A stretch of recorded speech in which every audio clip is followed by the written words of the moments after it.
This video, I'm continuing the series of the men behind the dogs. And this one, a little bit close to the heart because it's about Danny Burton. And I've interacted with him in the past over several years. And he's very well known. And we always had a good time together. I was surprised that years after our last meeting, years later, I'm talking like 10, 15 years later, he still remembered me. So that always made me feel good. I got my notes here too. And I got his shirt, of course. The legend, Danny Burton. It was a gift. So to begin with, there's a lot, and I'm going to try and cover as much as I can. And I usually try and do things from a personal basis, knowing a person and being there around them, or hearing stories secondhand from that person. Nothing intended or meant for legal purposes. Any legal purposes is all history, especially this history way back, because Danny's up in age now, and he hasn't been involved with that side of the game for many, many, many years. But he was born Daniel Dwayne Burton, October 6, 1944. Everybody knows he's a protege of Earl Tudor. He fed and watered Spike and Jeff. Much respect to him. He served as a U.S. Marine. Once a Marine, always a Marine. Thank you for your service, Danny. Some of the early dogs he had may not be familiar, but if you were in the game, you heard these dogs, and a lot of the people that I know were present when they were being matched. One of them was Payday, another named Boss. Fisher's Champion Sadie. If you in my group, you'll see Vicky Fisher post Champion Sadie from time to time. It was her father that owned the dog, and Danny Burton conditioned a lot of dogs for Big Fish. Both of them well-respected dogs, man. And Fisher had a lot of Carver's dog, had a personal relationship with Carver. Danny knew Carver like he knew a lot of them guys, Mayfield and Bud Womack, and like I said, a protege of Earl Tudor in Tudor's late years. Probably the best known dog he's known for breeding, not handling or conditioning or anything, but he actually bred the dog, was Mayfield's pit general, or Burton's pit general, who was a cannibal. And Jimmy Wimberly himself said he'd been looking for a dog. After seeing General win, he'd been looking for a dog like General his whole life, because he almost took one of the wheels off of the dog. Won in 52 minutes. I've described that fight before. General just bit his way to the top and tried to eat the dog and pulled the plug out of Freddie Jones' Bart's shoulder, swallowed it, that Don Mayfield said. But General was stolen after his second. He was handled and conditioned and handled by Roland Fontenot. I believe his first match, that one that I spoke of a little bit ago, was 52 minutes. And then he beat Bart in 43 minutes or something like that. 43 pound dog. Right in line with a lot of dogs at that weight. Grand Champion Art was around that weight. Grand Champion Zebo was around that weight.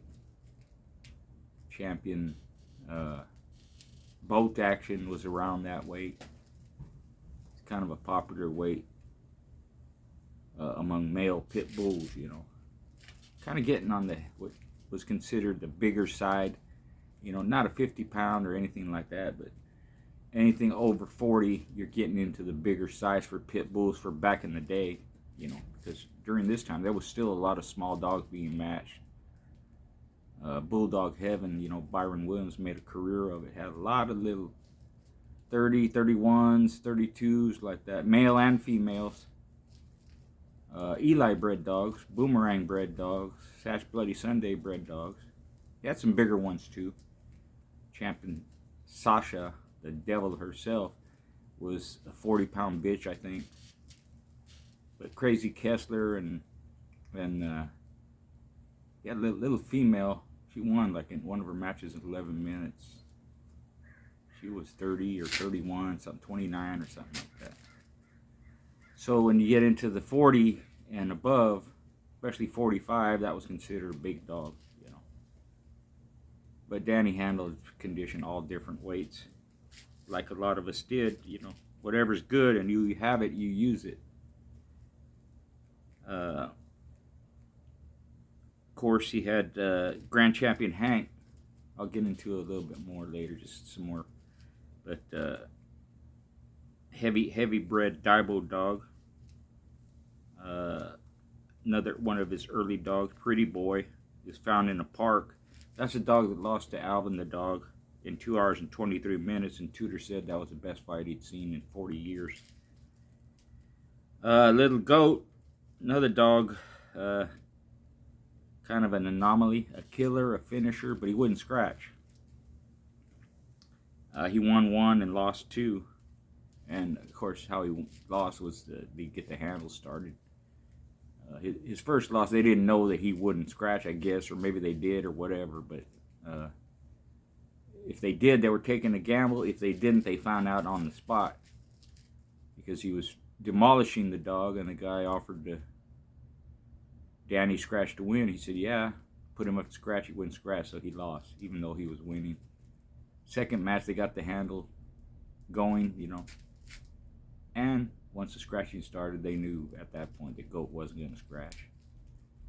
And there's been a lot of dogs like that throughout the years. That's the way people say Heinzel's Bambi was a cold dog. That's not what he told me.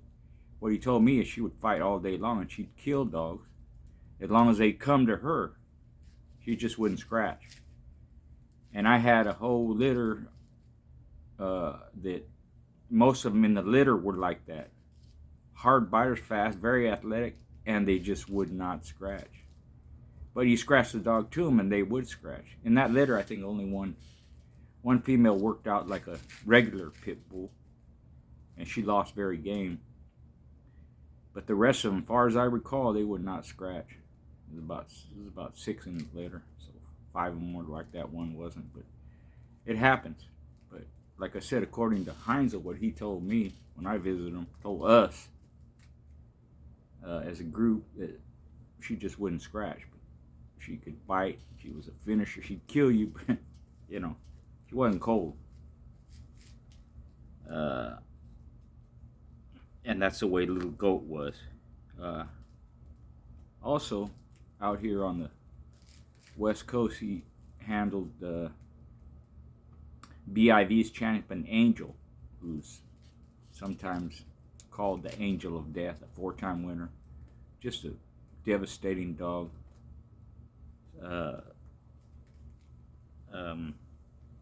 Angel sired by Rancherita's Little Gator out of Dolly Varden, they called her. I think it's a misspelling of Dolly Parton.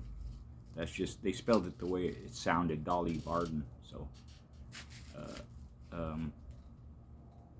but Angel was one of them, not to be mixed up with Black Angel. That's another son of Little Gator.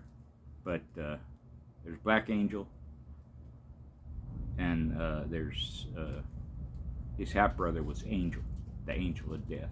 So Black Angel is black, Angel is red or buckskin.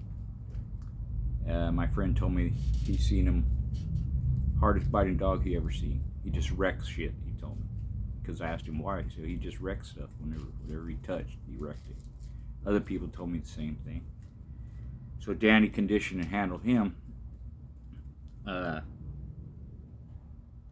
He also conditioned and handled Chance Floyd, tight bred son of Jeep. Everybody's, you know, at this point has heard of him, I think. if you're into the Jeep dogs or you know the history of Jeep dogs, Floyd is a very famous Jeep dog, handled and conditioned by Danny Burton. He raised OTK Salt. Salt was a one-time winner. I was present when he won. It was on an 11-card show. He won in 44 minutes, took the dog's shoulders out, busted him up. Danny raised him. Handled by a kid, handled and conditioned by a kid, kind of a bit of a protege of Mr. Gray. The kid did a good job, traveled all that way, 1,500 miles and like that. One of Roque's shows. This is years ago. That kid he doesn't even have dogs anymore. Probably a grandpa by now. But Salt was a very good dog, and he ended up losing very game to Black Rock's champion Little Red. Good show. I didn't see it, but I've seen it, if you know what I mean. A couple of the famous dogs that Danny lost to were Art, Grand Champion Art, and Holtz Jeremiah. And I forget which one of the losses he was using a son of Alligator, I think, or son of Tudor's Nig. I forget, but he was involved with a lot of those dogs bred that way because he was buddies with the Plumbers and George Gilman. And not only that, other people had him. He handled dogs for Bobby Hall and Stinson, and that's what he was known for, conditioner and handler. He would tell me, I never considered myself a breeder, even though he bred some good dogs. He did. And most guys breed dogs, whether they consider themselves a breeder or not. And some of those dogs turn out to be top-notch dogs. Stinson told me the same thing. I asked him, why'd you sell Art? He goes, at that time, I was a dog fighter, not a dog breeder. So that's the mindset. You're always looking for good dogs. I think at that time with Art, it was pretty hard to get him matched because he was so devastating. He whipped a lot of, everything put in front of him, and it didn't take him long. So, move on to other dogs, which he did. They had Champion Dolomite, Champion Tuffy, this Cannon dog I just mentioned. Later on they had Champion Willie, a son of Zebo, and different dogs, Willie was actually owned by Billy Stepp, but Stepp and Stinson knew each other, put it that way. I first met Danny at a show in Cajun country. It was a show that had Champion Brutus, Champion Buck, and another red dog that was going for his championship. All three of them won. I just met him as passing, and that was back in the early 80s, and then from there, I saw him again. There was another show out here, had Champion Bullshit in it. Danny was there because it was Willie Poole, who was also from Oklahoma. Danny, Oklahoma native, and came to, see the show. And then he actually came to my house. I was trying to remember which show he was at, but he came to my house for a show. I don't think it was a single event. I think it was a convention. It might have been the one with Champion Bill. It might have been, wow, I can't remember. Champion Knucklehead, I forget. But Danny was there, and we always talked, always had a good time, Then he come out with a little female, 30-pound female named Rebar. She was a rascal bred female, going into Tito and the local boys. And Danny lost that show, so we had some time to talk. That one went about 32 minutes. Little 30, 31-pound females. Fast, of course, exciting, but short. Then I saw him again at that Salt show, and there we got a long time to talk because we were there for 2 or 3 days. And when he first saw me, he's like, "Hey, schoolboy, come here, sit down right here. I want to talk to you." And he wanted to be away from the crowd and just us kind of conversing. And complimented me on my book, the Big Red Handbook. He said, man, it just made sense, you know. And we got talking a little bit about conditioning and what he fed and how he worked dogs and stuff. And then we had, last time I saw him was at an old timers get together a few years ago. And he had had a stroke by then, and still getting around and doing okay. But I had to remind him kind of who I was. Oh yeah, schoolboy, I remember. But in that thing in Mexico, we really had a chance to speak for a long time, and put our thoughts together and have a good conversation. Going back to Tiger Dan, who he bred, was a 2-time winner. Most people know that, but they don't know that he lost one very game. He was sired by Tudor's Nig out of Womack's Mert. And there's a lot of history on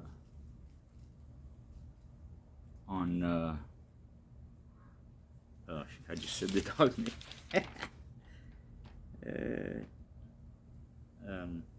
Pit General. My mind's going. A lot of history, a lot of stories on Pit General. Mayfield made several videos and articles speaking of him. That's the reason he stopped doing the Pit Dog Report, because he got stolen and was never returned. I mentioned he handled dogs for Danny Burton. One of them was Sharon Getaholt, and I posted her pic, and people have spoken about her. She was sired by Holtz Jeremiah, and she was actually the dam of a dog I got from the Hawaiian named Bully. He was out of Hall's Robert and Sharon Getaholt. Danny also conditioned Plummer's Champion Alligator for 2 out of his 3 wins. Don Mayfield conditioned him for his 3rd, and it was actually against a staff named Jack. I have a picture of them in hold. But Danny conditioned him for 2 of his 3 wins. Stinson's Cannon, who he conditioned, he lost to Sorrell's Dugan. Dugan got best of show that convention. That was in Texas. And I mentioned Hank before. His record includes him beating Carver, Lewis Cheek, Roland Fontenot. I forget the guy's name. Starts with a P, but he beat John Henry. I think that's where Hank showed his gameness, with all them funny moves, spinning, turning, and acting weird and all that. Danny always mentioned that he tried to sell Hank after every show just because he acted so weird. People didn't want him, though, because they never knew if it was game. But in that show against John Henry, I think that's where he proved his gameness. It went some distance, several scratches, never quit. And then he beat Chicken Sam also. Chicken Sam, if you followed dogs back in the day, Dogman, very popular, another Texan. Had a 2-time winner named Bully, had several other dogs. You'd always see him popping up here and there.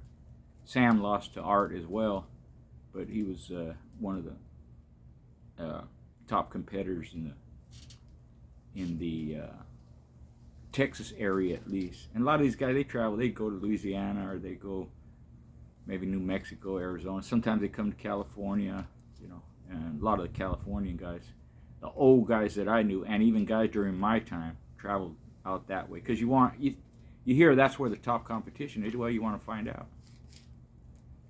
So Sorrells went out there, Lou Lewis went out there, Larry McCaw went out there. In my time, Tito, Steve with the White Dogs, Pineapple Kid, OTK, TL Williams. A lot of them guys traveled back there to test their mettle. TVK against the top competition, top dogs around in those areas,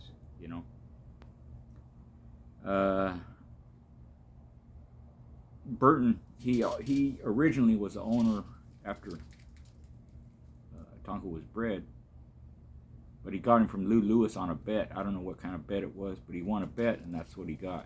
for winning the bet was Tonka. Kept him till he was about 11 months old, and that's when he sold him to Ronnie Anderson or PJ Digital, I forget which one, but they were kind of both involved. But he's best known as Anderson's champion Tonka. In Mexico, where I said, we sat around and had a good talk, that's when OTK's Daisy, and that's the show that the dog Danny Ray Salt won. So Salt's relative Daisy won on that same card as 11-match show. Daisy was the final match, female. She went into a 2-time winner. It was Daisy's first time up. She won in 22 minutes. Looked devastating. Right when she won, Danny stood up and goes, "You ain't gonna beat that bitch." She very impressive. And Daisy would win a second match that wrecked her. Her muzzle, her leg were all chewed to hell. She won on gameness, and she got gameness in show. So her first win, she got best in show. Her second win, she got gameness in show. If Daisy, in my opinion, because I was one of the judges, at least for my vote for that show, in my opinion, if Daisy had not won best in show, Salt would have won it. That's how impressive he looked. Both of them very impressive. He had another dog, a Jeep dog actually, another Jeep dog. This was before Chance Floyd, named Champion Largo. Danny loved gameness and loved finish. He loved dogs that worked hard, but he loved them rough, tough, game, hard-biting dogs, And I guess Champion Largo was that type of dog, who was out of Jeep and Sugar Bear. Sugar Bear's the littermate to PB's Blondie. Blondie was a champion knucklehead who we won with him one of his 3 matches, and also my son's dog, Champion Bill. Blondie was it. So that's a good breeding. Champion Largo, Blondie, Sugar 3 was another one in the litter. She produced JR. JR produced, I saw a 2-time winner named, I had him on my yard for a little bit. Black Ice. That stuff, because it kind of related to my dogs, and I seen different stuff. Blondie produced a lot of good competitive dogs, a couple of champions, and again, Champion Argo was part of that litter, and Sugar Bear, Sugar 3, and like that. Along with Champion Knucklehead, Champion Bill, Blondie produced Jap, Terminator, Little Ivan, 1 hour 18, Rocco winner. These are all competitive dogs. Jap, very game bitch. She lost her match to Champion Nikki, and I think Terminator and Rock won 1 and lost 1 each. All of them competed with, and different litters. She was bred to Big Red. She was bred to Champion Ninja, brought Champion Ninja. She was bred to, what was that? He's the son of Lapace's Buster. Red something, I forget. But if I remember the dog. Anyway, she was bred to some good males, produced good dogs. Champion Knucklehead was out of a heavy bred, I think it was an Eli bred dog. Dang, I forgot his name. But kind of Eli bred to Jeep. Blondie was a heavy Jeep, inbred Jeep female. Knucklehead was a good dog. We won with him in 23. Country Boy handling conditioned him. 23 minutes, beat Vinny. Tito used him for his last one. Cat and Company won with him too. 40 minutes. And then Tito and the local boys won with him his last one. Hour 26 minutes. He won. He made 6 scratches. So he was one of those rough type of dogs, hard biter, shoulder, chest, like that, but game too, because he was sick when he won, and he died not too long after that. So, damn good dog. I asked Danny, what do you like to use? Cat meal, of course, which is very popular today. And he told me he would have his dogs on there for hours, But he also said, he let a dog work its pace. So when you see dogs on there for quote unquote hours, they're not running full blast for hours. They're working their pace, and they may start off quick, and then they're gonna slow the pace, And throughout whatever time it is, that's what dogs do. They pick up the pace, they slow it down. You can encourage them to do it. You can back off when you don't want them to do it. There's all kinds of different ways to work a dog regardless of what kind of apparatus you use. But I think that's key. If you allow the dog to run his pace, and when he wants to pick up the pace, you encourage him. For me, if the dog backed off and slowed down the pace, I kept my mouth shut and just let them do their thing. And when they picked it up again, I praise them for it. So that's how I see Danny working his dog for hours on the cat meal. And I asked him his feed. He didn't really tell me which amounts. He didn't give a lot of details. But basically he said I fed Purina, High Pro I think it was. I fed hamburger meat, 1 pet tab, and spaghetti. And of course he used enhancers. Most people know that. A lot of people did back in the day. I would say 90% of the people that were competing used them. Danny's a bodybuilder. He owned a gym, very popular gym. He was a power lifter this big. If you've seen him, he's pretty damn big. Even nowadays he's still, but when younger he had big massive hands, big shoulders, big biceps and forearms and legs, just a big, like a tank, man. So I'm sure he was involved in that side of the game and knew it very well. And like I said, known as one of the top competitors, top conditioners in the world at the time for decades. And being a protege of Tudor helped. Knowing Don Mayfield and all them other guys helped. Carver and Hall and Click and a lot of the Texas dogmen, Stinson. Even if they were competitors, they weren't friends or partners or anything like that. When you hang around these guys, you inevitably you're given some kind of information. Sometimes the information is not correct, but this is what I noticed. If you're around someone who was a competitor, a conditioner, let's say, and you're a conditioner, they can't bullshit you. So if they're giving any information, it's usually the correct information. It's not going to be some try to throw you off or whatever. They know you're too good for that. So they might not give a lot of information. They might not talk about some new product or some different way. But if you understand conditioning, the way they're talking, you picking up on what they're talking about, what they mean. Whether it's increasing the pace, slowing the pace, putting this into them, putting the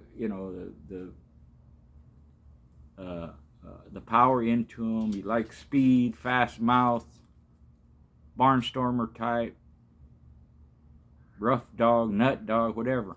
They use certain verbiage and language that a competitor would understand. Heart rate, breathing. You don't want their back legs shaking after a workout, trembling like that. The tail up, eyes bright. Different kind of stuff they talk about. So that's how I see Danny involved with a lot of them guys back in the day, even Carver and whoever, right? Carver known as a bullshitter, but at some point he's not going to bullshit Danny about conditioning because Danny knew too much. So competitors, maybe friends, but respectful with each other. No BS. That's the reputation that Danny had, And firsthand, I've seen him condition and handle dogs. He knew his stuff, knew what he was talking about. So a little tribute to the man behind the dog, Danny Burton, sometimes called Danny Spinks, and people had different names. But if you see that name in there, especially in the Pit Pal magazine way back in the day, put out by Butch House and Candy House, one of my favorite magazines. I liked it more than most of them at the time. Great magazine. Butch House himself, I'm sure he knew Danny.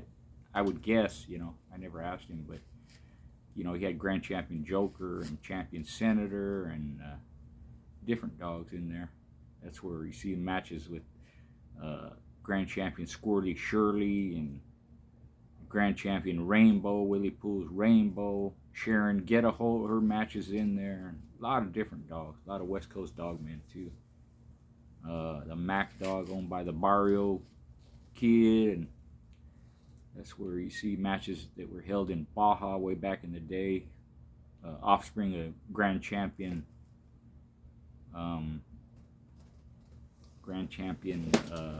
Angus.